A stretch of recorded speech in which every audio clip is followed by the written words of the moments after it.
Good morning, India.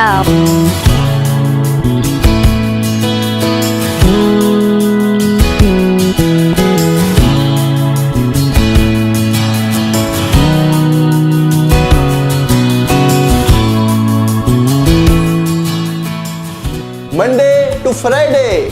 Back to back classes Live from studio.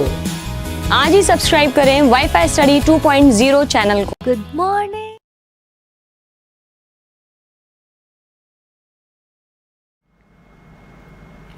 Hello मित्रों, welcome to WiFi study changing the way of learning. सभी का हार्दिक अभिनंदन है आपकी police और पटवारी वाली कक्षा में। मित्रों, सब कैसे हो आप लोग? सबको राम राम, सबको राम राम। गुड आफ्टरनून, सबको गुड आफ्टरनून, राम राम। और घनी घनी थान क्रिसमस की हार्दिक शुभकामनाएं, घनी घनी बधाई हो भाई थान सबने। सबको राम राम, सबको प्रणाम प्रणाम मेरे मित्रों, सबको प्रणाम। सबको क्रिसमस की ढेर सारी शुभकामनाएं, सबको राम राम। सभी भाई और बहनों को राम राम, हार्दिक राम नाम, तहे दिल से शुक्रिया, तहे दिल से राम राम सबको। राजस्थान की राजनीति भी पढ़ाओ यार, कह करो पढ़ाऊंगा भाई, राजस्थान की राजनीति भी पढ़ाएंगे अब। तो मित्रों, अपन बात कर रहे थे भारत के भौतिक प्रदेशों में, जिसमें अपन ने बात कर ली थी द्वीप समूह की बात कर ली थी, तटीय मैदानों की बात कर ली थी। कुछ बच्चों को कंफ्यूज था कि कोरोमंडल तटीय मैदान को दक्षिणी भारत का गौरव कहते हैं, मालाबार के तटीय मैदान को कहते हैं। तो मित्रों, कोरोमंडल तटीय मैदान को दक्षिणी भारत का गौरव कहते हैं। इसलिए बोला जाता है कि समस्त मैदानों में क्षेत्रफल की दृष्टि से सबसे बड़ा है और दक्षिणी पश्चिमी मानसून और उत्तर पूर्वी मानसून दोनों से वर्षा प्राप्त करने वाला तटीय मैदान है। एकमात्र तटीय मैदान है जो आपके दक्षिणी पश्चिमी मानसून से और उत्तर पूर्वी मानसून दोनों से ये क्या करता है, वर्षा प्राप्त करता है। ये आपको ध्यान रखना है, इसलिए इसको गौरव की संज्ञा दी गई है। आज अपन बात करेंगे प्रायद्वीपीय पठारी भाग की, प्रायद्वीपीय पठारी भाग की बात करेंगे, ठीक है ना। तो शेयर कर दिया करो साथ के साथ में।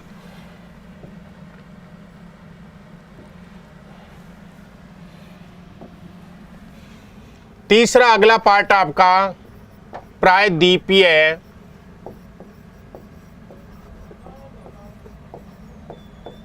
पठारी भाग। तो सबसे पहले इसकी कुछ चर्चा करेंगे अपन, प्रायद्वीपीय पठारी भाग की चर्चा करेंगे सबसे पहले। तो मित्रों, सबसे पहले तो आपको यह पता होना चाहिए प्रायद्वीप क्या होता है। प्रायद्वीप क्या होता है,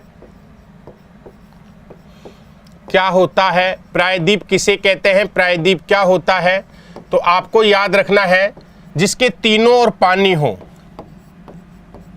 जिसके तीन भाग जल से लगे हुए हों, जल से लगे हुए हों, जल से लगे हुए हों, उसे प्रायद्वीप कहेंगे। जैसे मैं भी आपको बताना चाहूं कि प्रायद्वीप की अगर मैं बात करूं मित्रों,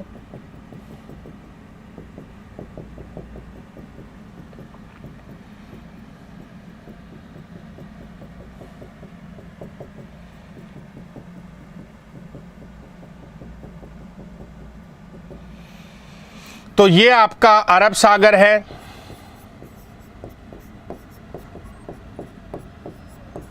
और ये आपकी बंगाल खाड़ी है, और ये आपका नीचे हिंद महासागर है, नीचे हिंद महासागर है। और इसको बोलेंगे प्रायद्वीपीय भारत। क्या बोलेंगे इसको?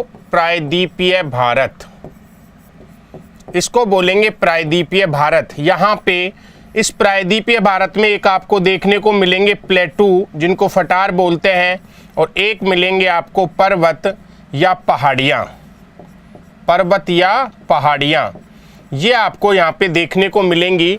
ये वाला जो पार्ट है, इस वाले भाग को बोलेंगे पश्चिमी घाट, और इस वाले पार्ट को बोला जाता है मित्रों पूर्वी घाट।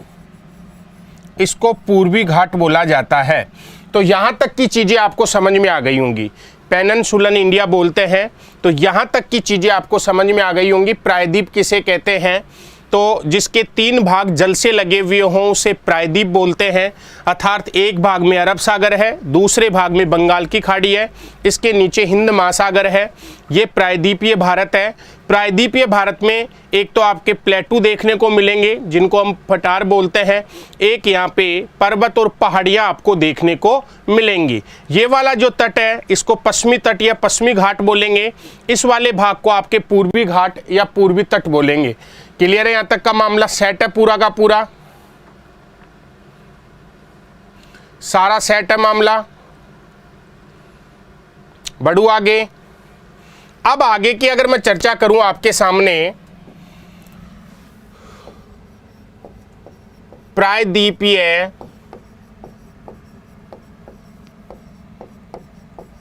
पठारी भाग, तो मैं इसकी अगर आपके सामने चर्चा करूं तो सबसे पहले तो इसका निर्माण कब हुआ, प्रायद्वीपीय पठारी भाग का निर्माण कब हुआ, तो याद रखना है इसका निर्माण हुआ है आर्कियन युग में। कौन से युग में हुआ है? आर्कियन युग में। यह आपको ध्यान रखना है। आर्कियन युग में निर्माण के कारण ये विश्व का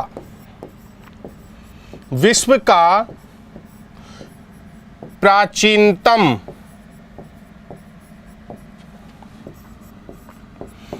पठारी भाग है। विश्व का प्राचीनतम पठारी भाग है, यह आपको ध्यान रखना है। इसका निर्माण आर्कियन युग में हुआ, इसलिए ये विश्व का प्राचीनतम पठारी भाग है, ये आपको याद रखना है। क्लियर है? आगे की अगर मैं बात करूं दूसरा, विवर्तनिक दृष्टि से, विवर्तनिक दृष्टि से, विवर्तनिक का मतलब होता है टेक्टोनिक। विवर्तनिक दृष्टि से या टेक्टोनिक दृष्टि से, तो विवर्तनिक क्या होता है? विवर्तनिक क्या है? विवर्तनिक क्या है? तो विवर्तनिक की अगर मैं बात करूं तो ऐसी क्रिया जो वलन और भ्रंशन से होती हो, तो वलन प्लस भ्रंशन, भ्रंशन अंग्रेजी में बोलेंगे टेंशन और फोल्ड, वलन और भ्रंशन का संयुक्त भाग, वलन और भ्रंशन का संयुक्त भाग क्या कहलाता है? टेक्टोनिक कहलाता है, विवर्तनिक कहलाता है। और वलन और भ्रंशन का कारण क्या है? वलन और भ्रंशन का कारण क्या है? यानी कि फोल्ड और टेंशन का कारण क्या है? टेंशन का कारण है एक तो यहाँ पे ज्वालामुखी, ज्वालामुखी के कारण होता है ये, और दूसरा होता है भूकंप के कारण, भूकंप के कारण। तो स्थल मंडल पर जो दरार और भ्रंशन यानी कि वलन और भ्रंशन जो पड़ते हैं वो किसके कारण पड़ते हैं? ज्वालामुखी और भूकंप के कारण। जब वलन और भ्रंशन को जोड़ देंगे, इन दोनों के संयुक्त भाग को क्या बोलेंगे? विवर्तनिक बोला जाएगा, टेक्टोनिक बोला जाएगा। जैसे आपके सिर में दर्द है, इसका मतलब आपको तनाव है, तनाव का मतलब आपको टेंशन है। समझ में है ना? आप अक्सर बोलते होंगे कि आज मेरे को बहुत टेंशन हो रही है, समझ में है ना? टेंशन हो रही है तो आपका सिर दर्द करने लग जाता है। तुम बोलते हो मेरा सिर आज फटा जा रहा है, मेरा सिर क्या हो रहा है? फटा जा रहा है। समझ में है ना? तो ये फटा जा रहा है तो इसका मतलब आपके टेंशन है, किसी चीज का तनाव है आपके सिर में, ठीक है ना? ठीक इसी प्रकार से स्थल मंडल पर भी भूकंप और ज्वालामुखी के कारण तनाव उत्पन्न होता है और स्थल मंडल क्या हो जाता है? फट जाता है। जब फट जाता है तो दरार पड़ जाएंगी, भ्रंशन पड़ जाएंगे, और जब एक दूसरे के आमने सामने आकर ऊपर नीचे उठ जाए तो इसको बोलेंगे वलन या फोल्ड। अंग्रेजी में क्या बोलेंगे? वलन या फोल्ड। तो विवर्तनिक दृष्टि से, विवर्तनिक दृष्टि से प्रायद्वीपीय भारत, विवर्तनिक दृष्टि से प्रायद्वीपीय भारत, भारत पूर्णतः शांत क्षेत्र है। कैसा क्षेत्र है? शांत क्षेत्र है। लेकिन अपवाद, अपवाद, अब यहां पे एक अपवाद आ गया। अपवाद है कोयना और लातूर। कोयना और लातूर में क्या आ गया? भूकंप आ गया, भूकंप।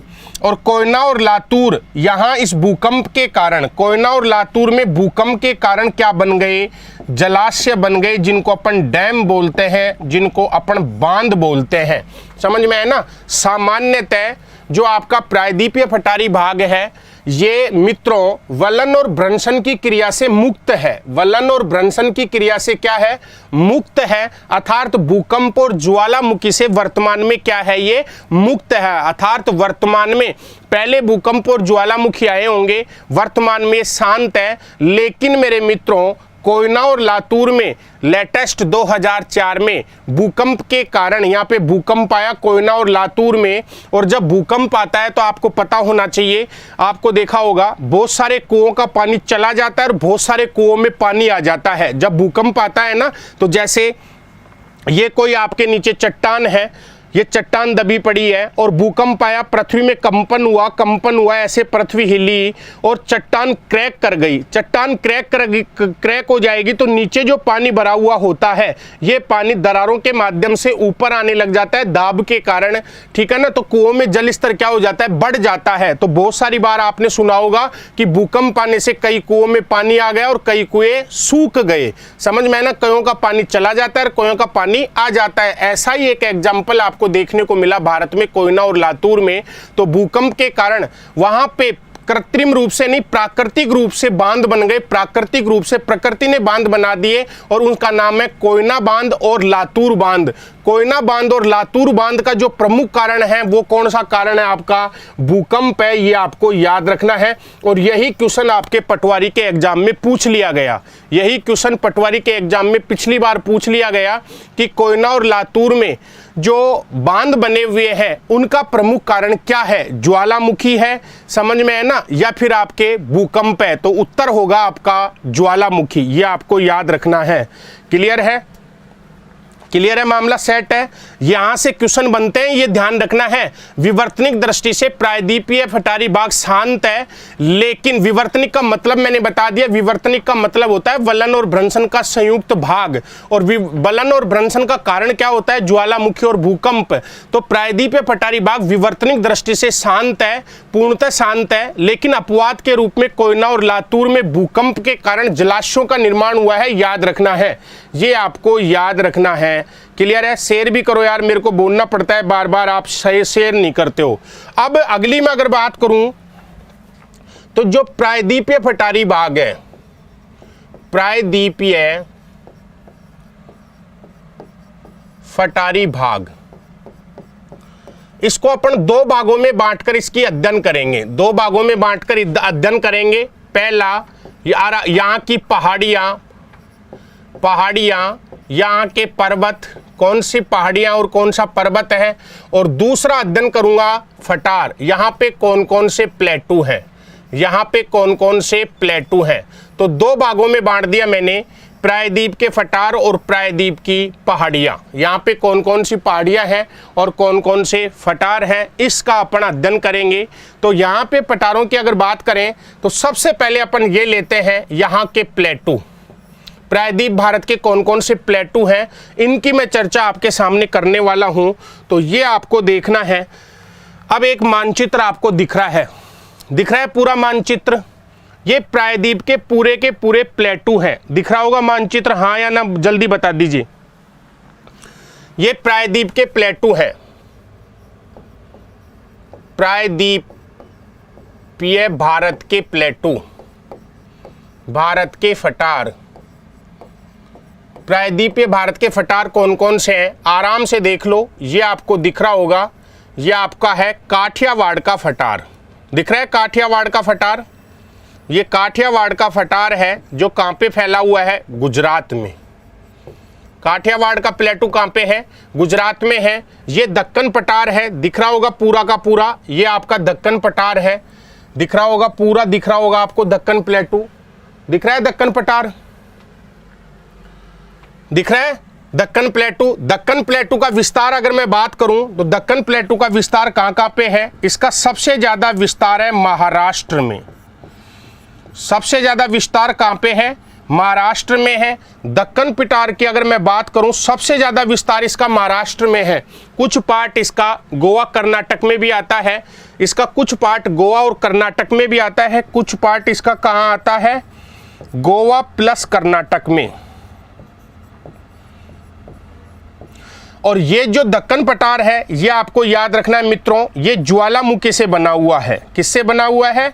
ज्वालामुखी के लावा से, ज्वालामुखी के लावा से बना हुआ है। ये आपको याद रखना है, ज्वालामुखी के लावा से बना हुआ है। इस दक्कन पठार पे सबसे ज़्यादा काली मृदा पाई जाती है। कौन सी मृदा है? काली मृदा।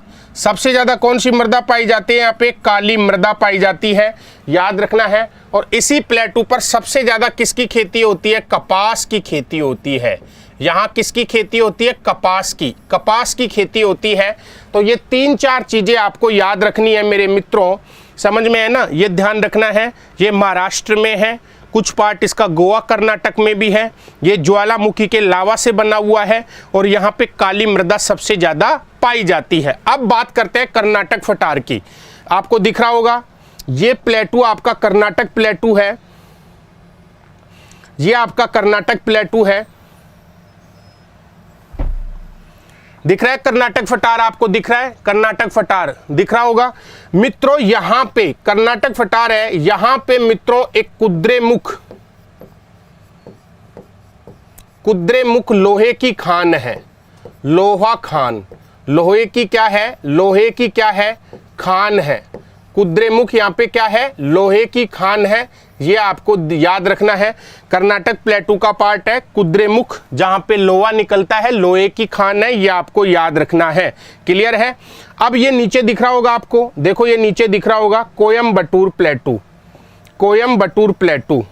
ये कोयम्बटूर प्लेटू है। इसका कुछ भाग आपके केरल में पड़ता है और मोस्टली भाग इसका कहाँ पड़ता है? तमिलनाडु में, तमिलनाडु में। कोयम्बटूर प्लेटू का ज़्यादा भाग किस में पड़ता है? तमिलनाडु में पड़ता है। कुछ भाग इसका कहाँ भी पड़ता है? आपके केरल में पड़ता है। ये आपको याद रखना है। ये तेलंगाना पठार है, दिख रहा होगा आपको, ये तेलंगाना प्लेटू है। इस तेलंगाना प्लेटू में सबसे ज़्यादा किसकी मात्रा है? चूना। सबसे ज़्यादा क्या पाया जाता है? चूना पाया जाता है। याद रखना, सर्वाधिक चूना यहीं पाया जाता है। तेलंगाना प्लेटू में सबसे ज़्यादा क्या पाया जाता है? चूना। ये आपको याद रखना है। ये आपका एक प्लेटू दिख रहा होगा, ये है दंडकारण्य प्लेटू, दंडकारण्य प्लेटू। याद रखना है कौन सा प्लेटू है? दंडकारण्य प्लेटू है। दिख रहा होगा आपको ये दंडकारण्य प्लेटू।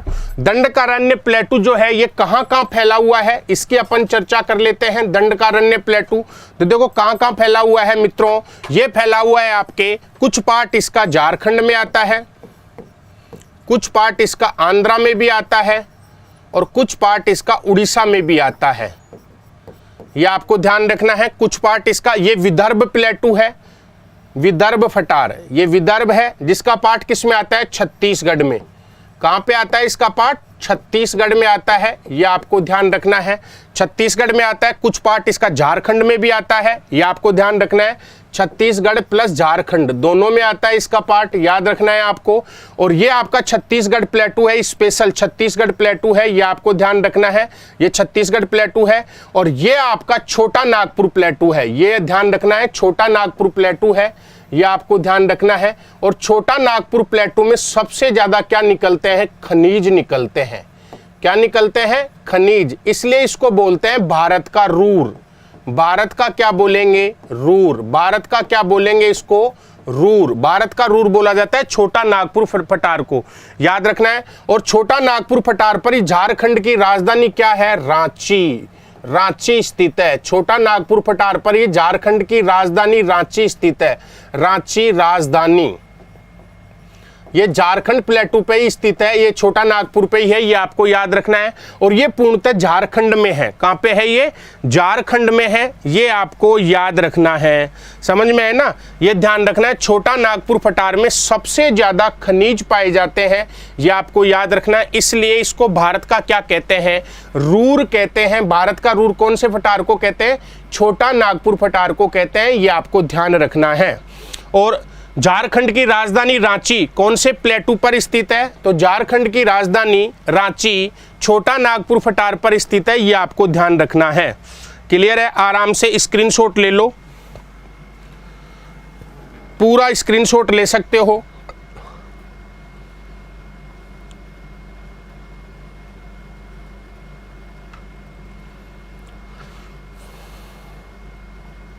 क्लियर है पूरा?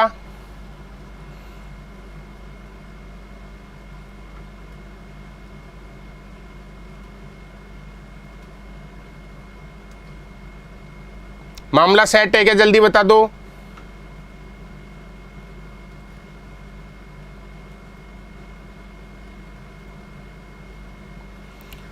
पूरा समझ में आ गया? पूरा का पूरा?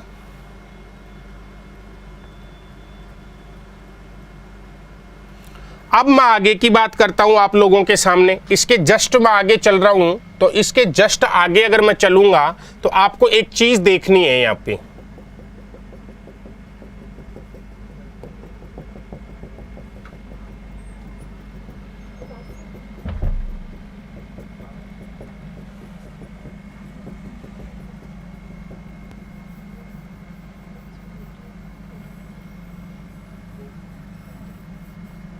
ये आपको भारत का एक मानचित्र दिखा होगा मेरे मित्रों, आपको ध्यान से देखना है।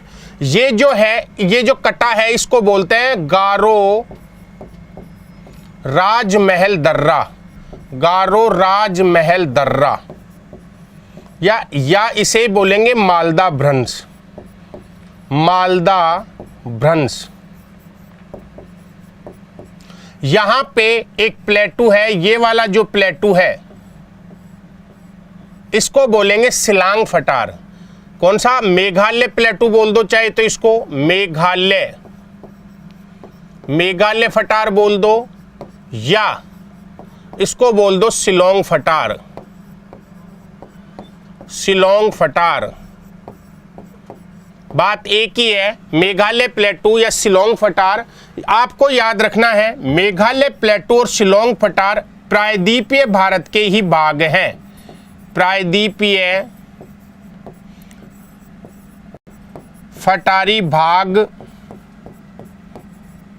के ही भाग हैं, लेकिन ये मालदा भ्रंश के कारण, मालदा भ्रंश के कारण, मालदा भ्रंश के कारण, मालदा भ्रंश के कारण प्रायद्वीप से अलग हो गए। प्रायद्वीपीय भाग से क्या हो गए? पृथक हो गए। भाग से क्या हो गए? पृथक हो गए। ये आपको याद रखना है। तो परीक्षा में कई बार क्वेश्चन पूछ लेता है कि शिलोंग फटार किसका भाग है। यहां से क्वेश्चन पूछा जा सकता है, ऐसे क्वेश्चन पूछ लेता है शिलोंग फटार भाग है, ऑप्शन देगा शिलोंग फटार भाग है। ये क्वेश्चन पूछ लिया। ऑप्शन में ए हिमालय का, option A Himalaya, option B प्रायद्वीपीय फटारी भाग, प्रायद्वीपीय फटार, ऑप्शन सी शिवालिक श्रेणी, शिवालिक श्रेणी, और ऑप्शन डी दे देगा मैदानी भाग, मैदानी भाग। ऐसे आपसे क्वेश्चन पूछा जा सकता है एग्जाम में, और ये क्वेश्चन आरएस में पूछ भी लिया। आरएस 2012 के आरएस प्री के एग्जाम में ये क्वेश्चन पूछ लिया, तो आंसर क्या आएगा इसका? प्रायद्वीपीय फटार आएगा। ये आपको याद रखना है। समझ में है ना? हिमालय का नहीं होगा दिनेश मीना, हिमालय का नहीं होगा, ये आपको याद रखना है। समझ में है ना? ये गारो राजमहल दर्रे के कारण ये इनसे सबसे क्या हो गया? पृथक हो गया। ये आपको याद रखना है। ये इनसे जुड़ा हुआ था, लेकिन इस दर्रे के कारण ये क्या हो गया? इनसे अलग हो गया। ये आपको याद रखना है। इस दर्रे, इस गैप के कारण ये इनसे अलग होकर यहाँ स्थित हो गया, याद रखना है। और ये गारो राजमहल दर्रा या मालदा भ्रंश के कारण इससे अलग हुआ है, प्रायद्वीपीय फटारी भाग से नहीं। ये प्रायद्वीप का ही भाग है, आपको याद रखना है। क्लियर है कि अरे नदी नाले सब बताएंगे। तो इसका करेक्ट आंसर क्या आएगा? बी शिलोंग फटार भाग किसका है? प्रायद्वीपीय फटारी भाग का भाग है। ये आपको याद रखना है। क्लियर है? ये पूरा क्लियर है?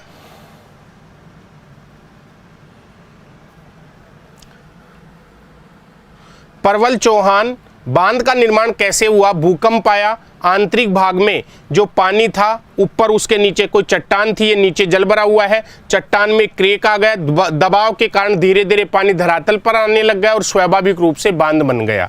ये आपको याद रखना है। क्लियर है? ये आपको ध्यान रखना है। और मैं फिर बोल रहा हूं कि जिन विद्यार्थियों ने पटवारी और पुलिस का प्लस कोर्स ज्वाइन नहीं किया है तो रेगुलर डेडिकेशन के साथ में अनअकैडमी प्लेटफॉर्म पर क्लास चालू हो गई है। आराम से प्लस कोर्स ज्वाइन करें, सारी क्लासें नियमित रूप से चल रही है। बस अंतर इतना ही है, तुम बोलो कि सर यूट्यूब में वहाँ पे अंतर क्या है, तो देखो वहाँ पे मित्रों क्या होता है, वहाँ पे आप डाउट सेशन होता है, टीचर से कंटिन्यू आप जुड़ के कमेंट करके सवाल पूछ सकते हैं। यहाँ पे चैट पे ध्यान नहीं दिया जाता है, समझ में है ना। बाकी आपका वीकली क्विज होती है, टेस्ट होते रहते हैं रेगुलर, वहाँ पे सब चीज़ों की फैसिलिटीज है, ऐसा नहीं है। और न्यूनतम फीस में होता है, ठीक है। अब कई विद्यार्थी सोच रहे होंगे कि सर ऐसे कोर्स को हम कैसे ज्वाइन करें। ऐसे कोर्स को ज्वाइन करने के लिए कुछ भी नहीं है मित्रों। सबसे पहले आपको अपने मोबाइल में एक प्ले स्टोर होता है, वहाँ पे अनअकैडमी लर्निंग ऐप डाउनलोड करनी है। अनअकैडमी लर्निंग ऐप, जैसे ही आप प्ले स्टोर से अनअकैडमी लर्निंग ऐप लिखा हुआ है, दिख रहा होगा आपको, अनअकैडमी लर्निंग ऐप दिख रहा है, ये अनअकैडमी लर्निंग ऐप ये दिख रही है, ये डाउनलोड कर लो। डाउनलोड करने के बाद में आपको कुछ नहीं करना, इसको ओपन कर लो। इसको ओपन करोगे तो जैसे ही आप ओपन करोगे तो ऐसी स्क्रीन आपके सामने निकल कर आएगी। ओपन करने के बाद में तो यहाँ पे लिखा हुआ है चूज यूर गोल, ठीक है ना। तो यहाँ पे आपको आरपीएससी गोल चूज करना है, आरपीएससी आपको चूज करना है। आरपीएससी जैसे ही आप चूज कर लोगे तो फिर आपके सामने ऐसे बोलेगा कि 1 महीने का कोर्स लेना है, 3 महीने का, 6 महीने का, 12 महीने का, 24 महीने का। तो देखो यदि आप 6 महीने का और 1 साल का लेते हो तो मात्र 1300 रुपये का अंतर है, मात्र 1300 रुपये का अंतर है आपका। कैसे 1300 रुपये का अंतर है? 1300 रुपये का अंतर है, मात्र 1300 रुपये का अंतर कैसे है? तो आप जैसे यहाँ पे 1 साल का कोर्स लोगे, जैसे ही आप 1 साल का कोर्स लोगे तो यहाँ पे लिखा हुआ है enter referral code. Enter referral code में आपको यहाँ पे क्या डालना है? यहाँ पे डालना है वाईफाई आरपीएससी, वाईफाई आरपीएससी डालना है। और वाईफाई आरपीएससी डालते ही आपको इसको अप्लाई करना है। अप्लाई करने के बाद में जैसे 6 महीने की जो फीस आपकी 5600 रुपये थी, वो फीस कितनी हो गई? 5000 रुपये आपकी फीस हो गई है। तो आप यूज करें कोड, 10% फीस में छूट मिलेगी। वाईफाई आरपीएससी कोड यूज करना है आपको, वाईफाई आरपीएससी कोड यूज करना है मित्रों, समझ में है ना। तो ये आपको ध्यान रखना है।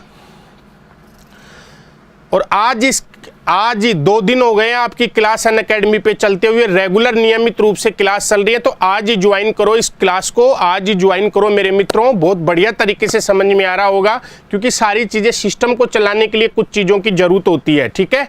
और बाकी को चैनल को शेयर और सब्सक्राइब जरूर किया करें। Wish all the best. बाकी का पार्ट अपन कल करेंगे, फटारी भाग पर्वतीय क्षेत्र।